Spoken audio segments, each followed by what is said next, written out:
शक से यकीन तक। मैं खालिक के वजूद पर शक करता था और ये शक मुझे अजियत देता था। और मैं ये गुमान करता था कि रूए ज़मीन पर कोई मोमिन इंसान मौजूद नहीं। जी हाँ, इस हद तक। और मैं समझता था कि कोई भी मुझे खालिक के वजूद पर कायल नहीं कर सकता। ये मरहला मेरे लिए निहायत भारी था। ये मुआमला मुझे बहुत बेचैन करता था। मैं किसी नतीजे पर पहुंचना चाहता था। आखिर मैं कौन सा रास्ता इख्तियार करूं? क्या मैं लज़्ज़त के पीछे जाऊं हालांकि जिंदगी तो वैसे भी मुख्तसर है, या किसी और राह का इंतखाब करूं? ये मुआमला मेरे लिए हकीकत में एक बहुत बड़ा गम बन गया था जो रात दिन मुझे सताता था। यहाँ तक कि मैं सो भी नहीं पाता था। मैं अपने घर से वालिद के दुकान की तरफ बाजार जाता। और मुझे अपने आसपास का होश भी ना रहता। यहाँ तक कि कोई दोस्त मेरा हाथ पकड़कर सलाम करता तो मैं जवाब ना देता, सुनता ही नहीं था।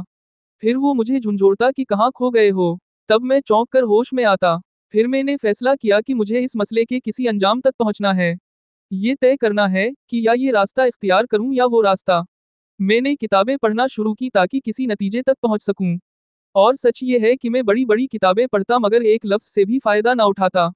मुद्दतों यही हाल रहा। जो भी किताब मेरे हाथ आती, पढ़ डालता। मैं खालिक के वजूद पर कोई काता दलील ढूंढ रहा था।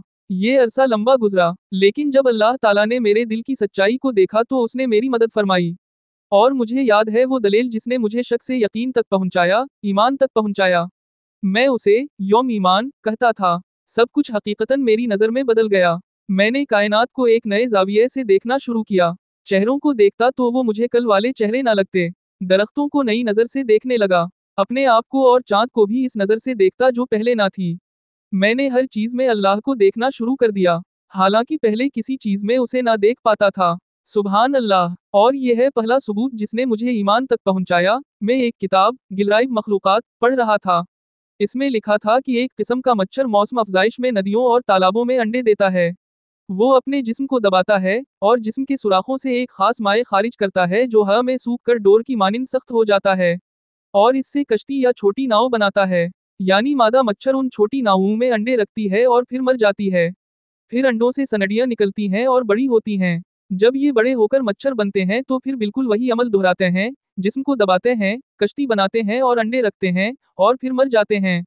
सवाल ये है कि ये मादा किसने उसके जिस्म में डाला? ये मादा जो कश्ती बनाने के काबिल है। किसने उसे सिखाया कि कश्ती बनाए? और किसने उसे सिखाया कि वो अपनी माँ की तरह अमल करे जबकि उसने माँ को देखा ही नहीं? माँ तो मर जाती है, अगर देख लेती तो हम कहते कि उसने माँ से सीखा है। तो फिर किसने सिखाया? अगर ये अमल ना होता तो ये नस्ल खत्म हो जाती। ये सोच मेरे दिल में जलजला बनकर उतर गई। उसी तरह एक और वाकया मेरे दोस्त ने बताया। इसके पास एक इंक्यूबेटर था जिसमें वो मुर्गी के अंडे रखता। एक दिन